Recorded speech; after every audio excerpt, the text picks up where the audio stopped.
O Sr. Ohm veio estabelecer a relação entre a corrente, a tensão e a resistência.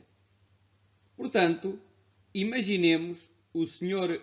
Ohm num laboratório com uma bateria de 6 volts ligada a uma lâmpada de um valor de tensão que ele desconhecia.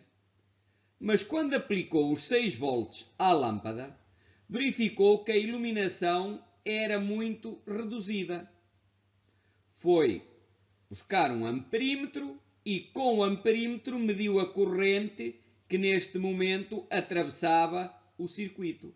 E chegou à conclusão de que a corrente era de 1 ampere. Portanto, aplicando 6 volts ao circuito, com esta força, com esta tensão elétrica, ele conseguia que à lâmpada chegasse uma intensidade de corrente de 1 ampere. Mas era insuficiente. A iluminação era reduzida. Posteriormente, ele trocou a bateria por uma de 12 volts e observou que a lâmpada já tinha um brilho normal. Ou seja, aumentou a tensão aplicada e o brilho também aumentou. Quando foi medir a corrente, verificou que a intensidade da corrente no circuito era agora de 2 amperes. Então, ele pôde chegar à seguinte conclusão. A tensão que era de 6 volts passou para 12 volts. A corrente de 1 ampere passou para 2 amperes. Assim, ele pode dizer que se a tensão aumentar para o dobro, ou seja, para 12 volts neste caso, a intensidade da corrente, que era de 1 ampere, também passa para o dobro, ou seja, para 2 amperes. Portanto, há uma relação direta entre o que acontece com a tensão e o que acontece com a intensidade da corrente. Como a intensidade da corrente subiu para o dobro, também a tensão subiu para o dobro. Ou seja, há uma relação direta entre a tensão e a corrente. Essa foi a conclusão a que o Sr. Ohm chegou. Posteriormente, o Sr. Ohm utilizou a mesma bateria de 12 volts, mas foi buscar uma resistência de 10 ohms e colocou em série com a lâmpada. Ora, verificou que com esta resistência de 10 ohms que adicionou ao circuito, a iluminação da lâmpada é reduzida. Então, ele concluiu que ao colocar uma resistência no circuito, diminuía o brilho da lâmpada. Significa que havia menos eletrões a atravessarem o filamento da lâmpada. Posteriormente, ele pensou, e se eu aumentar o valor da resistência? Claro, mantendo a mesma tensão, para que agora a variável seja apenas a resistência. E verificou que a lâmpada agora tinha um brilho muito menor. Ou seja, ele aumentou a resistência e o brilho da lâmpada diminuiu. O que significa então que a corrente da lâmpada baixou quando ele aumentou a resistência. Assim, ele pôde concluir que se a resistência aumenta, e neste caso aumentou para o dobro, ou seja, para 20 ohms, também a corrente que está a passar pela lâmpada deve ter diminuído para metade. porque agora a lâmpada ilumina menos. Então ele chegou à conclusão de que havia uma relação inversa, ou seja, a resistência aumentou para o dobro, mas a intensidade da corrente deve ter diminuído para metade. Assim, chegamos à conclusão de que a relação entre a resistência e a corrente é uma relação inversa. A resistência aumenta para o dobro, a corrente baixa para metade. Daí dizermos que a relação entre a corrente e a resistência é inversa.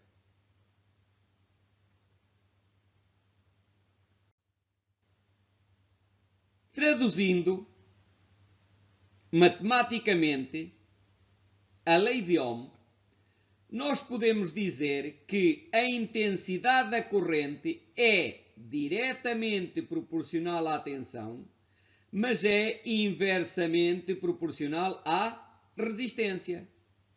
Assim, a tensão aparece no numerador da fração porque é diretamente proporcional à corrente. A resistência aparece no denominador porque é inversamente proporcional à corrente. Portanto, isto é a forma matemática de expressar a lei de Ohm. A intensidade da corrente é a divisão entre a tensão e a resistência. Desde o ponto de vista matemático, nós podemos, ao conhecer duas incógnitas, determinar a terceira.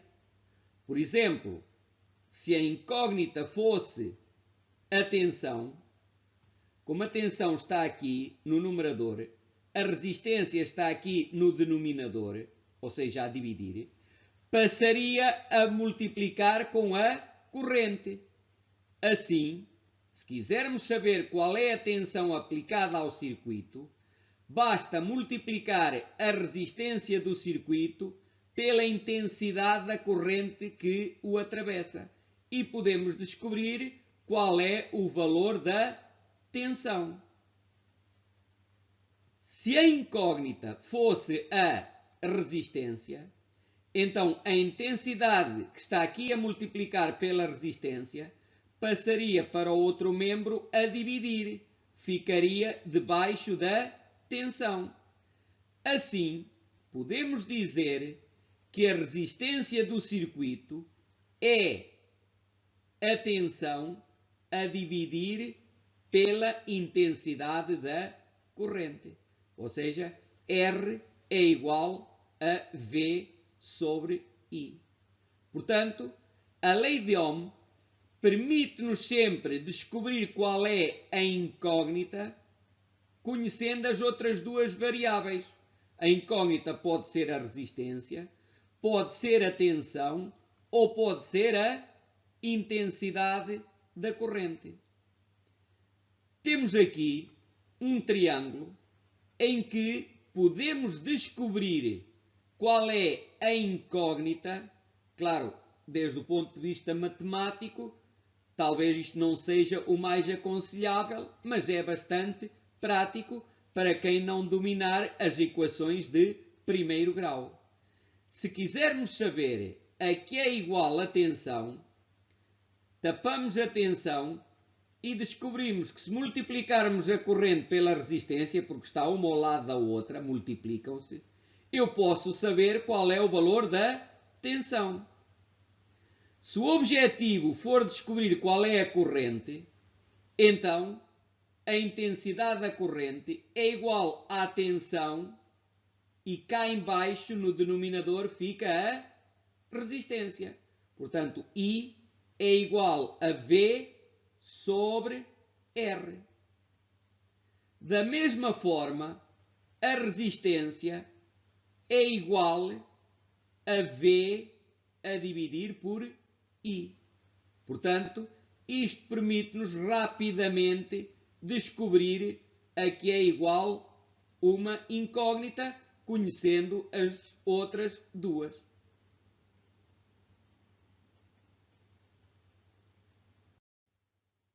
Para demonstrar que a lei de Ohm está correta, nós, por exemplo, temos aqui um circuito em que conhecemos o valor da bateria, ou seja, a tensão total que é aplicada ao circuito. A tensão total é sempre o valor da fonte. Neste caso, a fonte de energia é uma bateria de 20 volts. O que queremos descobrir é qual é a intensidade da corrente que atravessa a resistência do circuito. Neste caso, a resistência do circuito é apenas uma de 10 ohms. Para medir a intensidade da corrente, o amperímetro terá que estar ligado em série no circuito, ou seja, uma ponta do amperímetro ligada à resistência e outra ponta do amperímetro ligada ao borne positivo da fonte. Claro está que a quantidade de eletrões que está a sair do borne negativo terá que ser igual à intensidade ou à quantidade de eletrões que está a entrar no borne positivo. Portanto, a intensidade da corrente tanto podia ser medida aqui à saída como à entrada. Os eletrões não se perdem no circuito. Por cada 100 eletrões que saem do borne negativo, terão que entrar 100 eletrões ao borne positivo. De aí que o amperímetro tanto pode estar ligado aqui no borne positivo, como podia estar ligado no borne negativo. Deve estar sempre ligado em série para quantificar quantos eletrões é que atravessam a resistência e passam internamente pelo amperímetro. Assim, segundo o Sr. Ohm, a intensidade total do circuito será igual à tensão total a dividir pela resistência total. Ora, matematicamente, a intensidade total será igual à tensão total. Ora, a tensão total são 20 volts. Porquê? Porque são os 20 volts da bateria. A resistência total são 10 ohms. Porquê? Porque nós temos aqui apenas uma única resistência no circuito que é de 10 ohms. Ora, se eu dividir 20 volts por 10 ohms, diz-me que a intensidade da corrente é de 2 amperes. Ou seja, que este amperímetro estaria a medir exatamente 2 amperes. Portanto, concluindo, se eu aplicar 20 volts a uma resistência de 10 ohms, a intensidade da corrente que atravessa a resistência é de 2 amperes. Isto seria o que mediria o amperímetro.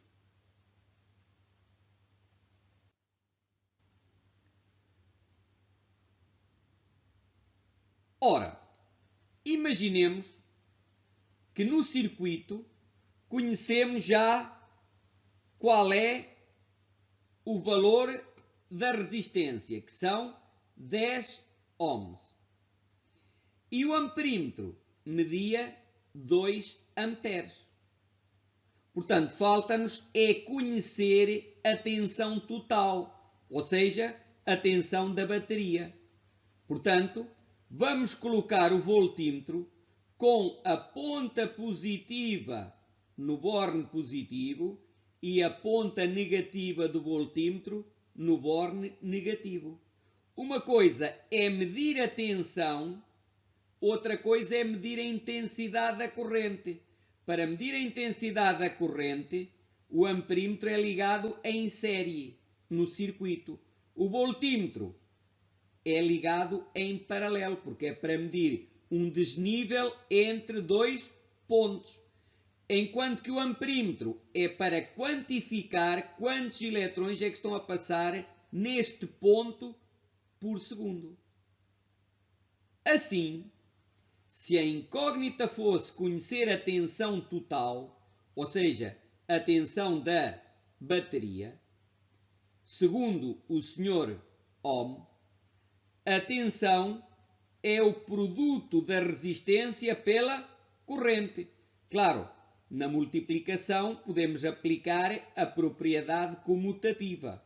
Podemos multiplicar a resistência pela corrente ou a corrente pela resistência. Portanto, é perfeitamente possível multiplicar resistência por corrente ou corrente por resistência. Assim, a tensão total seria o produto da resistência total, que são 10 ohms, pela intensidade total, que são 2 amperes, o que dá-nos já uma tensão total de 20 volts. Portanto, no circuito, eu estaria a aplicar aqui uma tensão de 20 volts. Porquê? Porque estou a ter uma corrente que atravessa a resistência de 10 ohms e que é de 2 amperes. Digamos que existem 2 amperes. 2 amperes a multiplicar por 10 ohms dá exatamente 20 volts. Ou seja, que neste caso a incógnita era a tensão.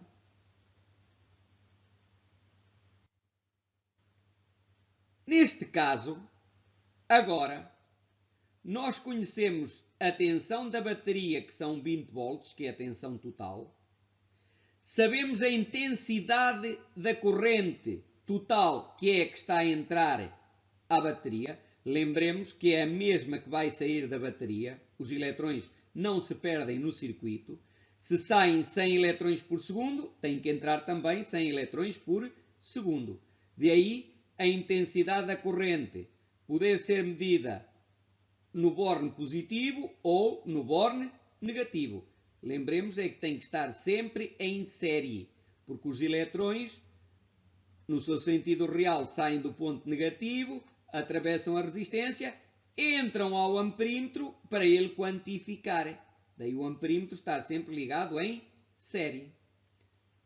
Portanto, agora a variável que queremos conhecer é a resistência total do circuito, que é apenas uma única resistência.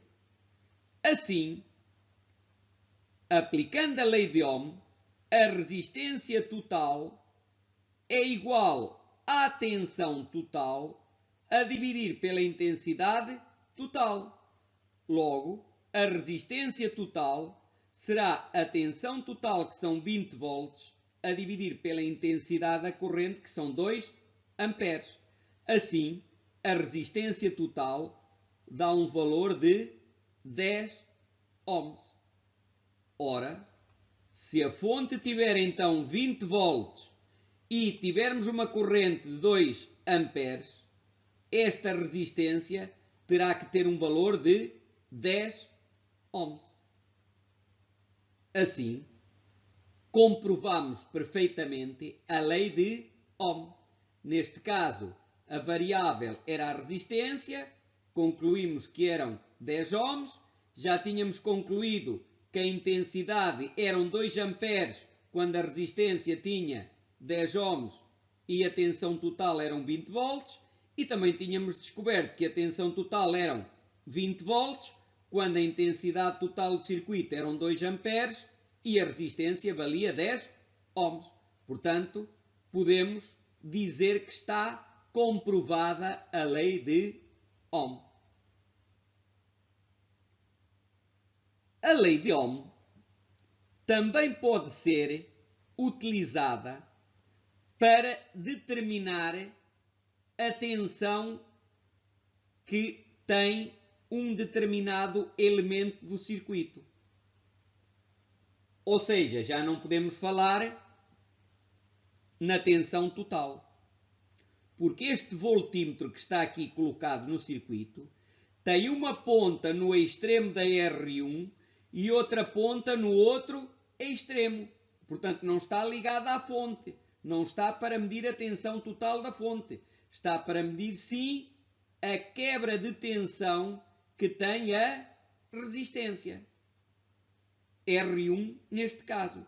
Portanto, eu vou aplicar a lei de Ohm exclusivamente a R1 e não a todo o circuito. Queremos descobrir qual é o valor da tensão que há na R1.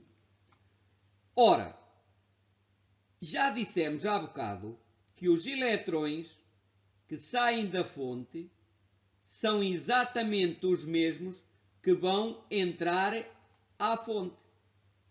Portanto, se eu tenho aqui um amperímetro a dizer que a intensidade da corrente é 1 ampere que está a entrar à fonte, também é 1 ampere que está a sair da fonte. Portanto, esta intensidade de corrente está a atravessar tanto a R2 como a R1. Lembremos-nos que os eletrões não se perdem no circuito. Portanto, sempre que há uma intensidade de corrente a atravessar uma resistência, provoca uma quebra de tensão. Segundo o Sr. Ohm, a tensão que cai na R1 será a R1 a multiplicar pela intensidade da corrente que atravessa a R1. Ora, nós sabemos que a intensidade da corrente que está a atravessar a R1 é precisamente 1 ampere. Porquê? Porque é a mesma intensidade de corrente que estamos a medir aqui no amperímetro. Portanto, eu posso saber exatamente que por aqui passa 1 ampere e provocará uma quebra de tensão que será o valor da corrente que atravessa a R1, que é 1 ampere, a multiplicar pelo valor óhmico da R1, que são 12 ohms. Ora, se eu multiplicar os 12 ohms por 1 ampere, diz que na R1 há uma quebra de 12 volts. Ou seja, que então nós na R1 vamos medir um valor de tensão de 12 volts. Isto seria o valor de tensão que deve indicar o voltímetro, que será a intensidade da corrente que a atravessa, e lembremos que a intensidade da corrente passa por aqui é 1 ampere, a multiplicar pelos 12 ohms da R1 dá 12 volts. Portanto, eu estou a aplicar a lei de Ohm apenas à R1. Claro está que, se estou a aplicar a lei de Ohm à R1, terá que ser a tensão da R1, o valor óhmico da R1 e a intensidade da corrente que atravessa a R1. Não podemos dizer que a tensão na R1 é o valor da R2 a multiplicar pela intensidade da R1. Ou que a tensão na R1 é a resistência total a multiplicar pela corrente da R1. Se o que está em causa é R1, tem que ser a tensão de R1, o valor óhmico da R1 e a intensidade da corrente que atravessa a R1. Portanto, podemos aplicar a lei de Ohm a qualquer componente em particular do circuito, desde que eu considere sempre qual é o valor da corrente desse componente, qual é o valor óhmico desse componente e a queda de tensão desse componente. Lembremos que para medir a queda de tensão numa resistência, eu tenho que colocar uma ponta de um voltímetro no extremo da resistência e a outra ponta no outro extremo.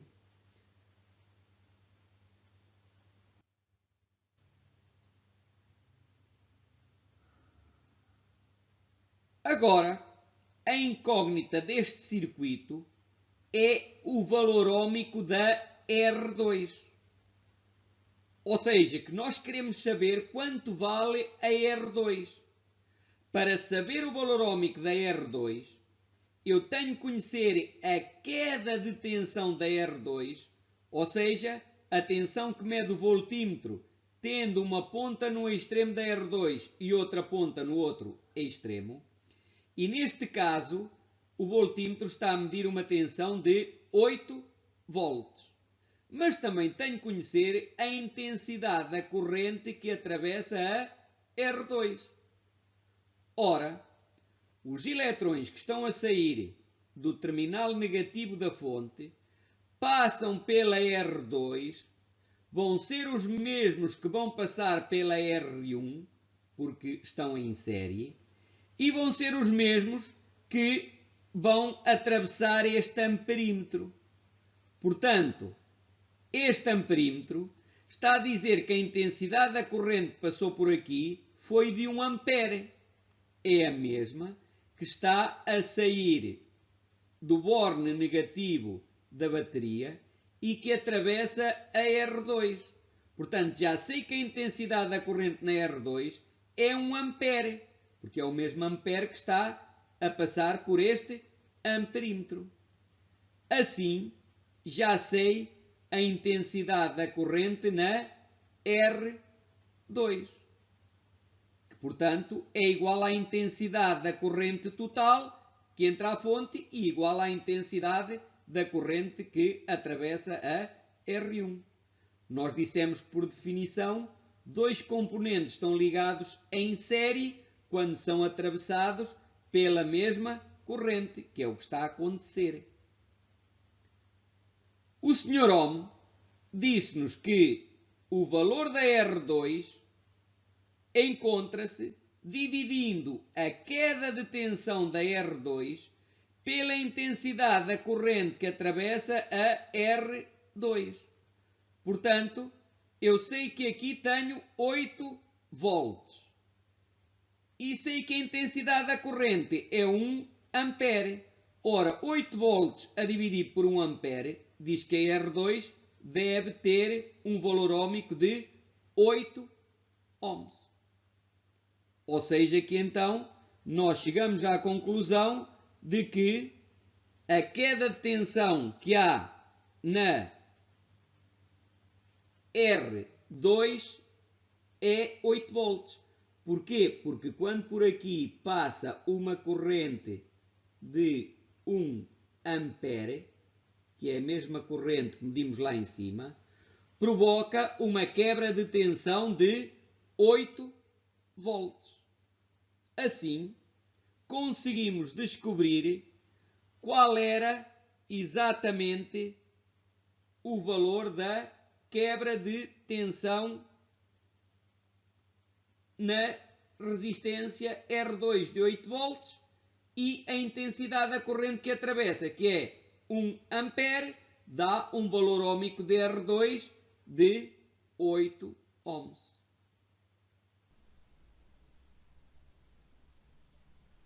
Além do acesso aos vídeos das aulas, o SEAT fornece também em suporte físico, através de manuais, os conteúdos do curso. Ficarão ao aluno para consulta futura. Antes de efetuar a prática, o aluno deve assistir previamente ao vídeo da aula teórica correspondente.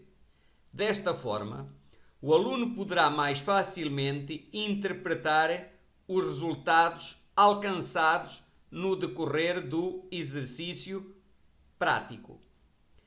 Alguma dúvida que queira esclarecer, pode entrar em contacto conosco através dos meios de comunicação disponíveis para o seu esclarecimento. No início da prática, existe uma informação preliminar que o aluno deve ler para saber que objetivos vai alcançar.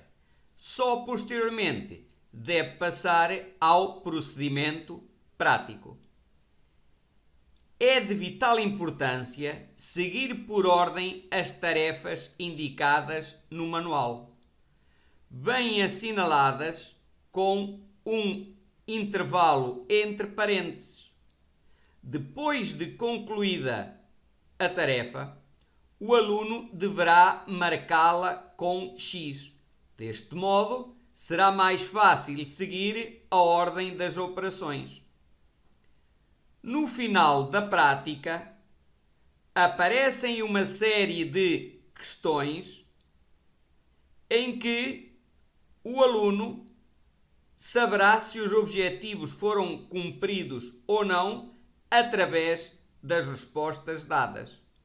Poderá, em qualquer momento, solicitar ao SEAT as respostas corretas da prática. Antes de ligar o circuito, eu devo realmente verificar e fazer o ajuste do valor da tensão que nos indicam que é 12 volts.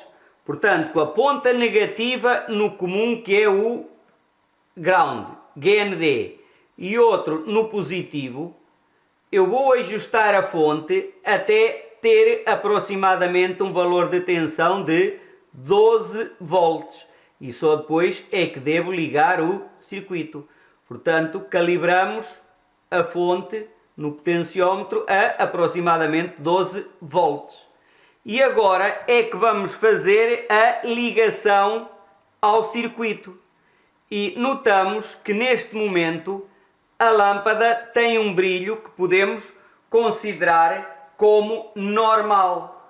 Portanto, aplicando 12 volts à lâmpada, o brilho é considerado normal através da resistência de 47 ohms. Quando agora trocamos para uma resistência de 150 ohms, verificamos que o brilho é inferior. Portanto, podemos dizer que acende débil. Deixamos ambas resistências no circuito para comparar o brilho que dá a resistência de 150 mais facilmente com a de 47. E verificamos que com a resistência de 47 há muito mais brilho do que com a resistência de 150 ohms. Voltamos novamente a colocar a resistência de 47 ohms com os 12 volts e verificamos que o brilho é novamente normal na lâmpada. Mas vamos ajustar a fonte a, como dizem no circuito, 6 volts. Portanto, como é diminuir o valor, eu coloco a ponta negra do voltímetro no ground, a vermelha no mais variável, e vou diminuir a tensão a 6 volts.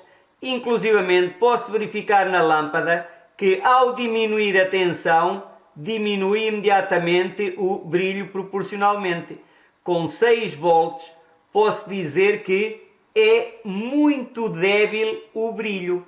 Portanto, eu diminui a tensão e baixou o brilho da lâmpada.